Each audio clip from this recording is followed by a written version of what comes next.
And what's the relationship between living as the light of the world and not loving the world? Well, the key is to be strong in our faith in order to live in the world without falling under the spell of the world. And some of you might be thinking, isn't there a scripture about not loving the world? Well, you're right. What does it say? That's 1 John chapter 2 verses 15 through 17.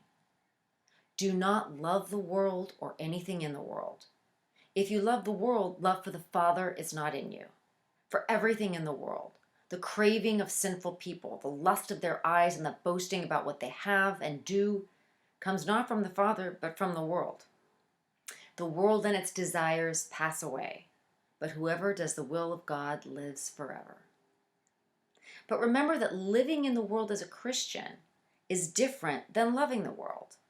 And when we can understand and follow this distinction, we can enjoy the advantages of living in the world without falling under the spell of the world.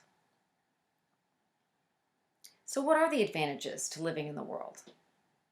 Well, some of you might think, wait a minute, what is she talking about? We live in a world of violence, crime, glamorized immorality, and the destruction of biblical models.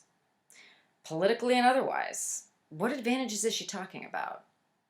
Maybe you're thinking that the world is a dangerous place, full of temptation and evil influences. And I agree with all of that. I could make a sermon out of all of that, and I have. But there's more to living in the world. It's true that the world can be an unsafe place. Sometimes it's an unfriendly place for Christians. As Christians fulfilling our mission, however, the advantage to living in the secular world is that is where the unbelievers are. Accordingly, we have an opportunity to be the light of the world to unbelievers. That's what we're commanded to be. We would never see these people unless we were out there in the mix. Lord, thank you for loving us so much, God, that you gave us your Son, Jesus.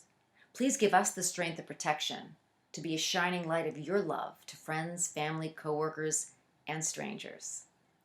Please show us the people you've placed in our path in order for us to speak about you with them and how to use our daily lives to do good deeds that glorify you. Please let your loving hand guide us as we leave the safety of your word, of reading scripture, and go back out into the world to live not internally motivated for ourselves, but externally motivated for you.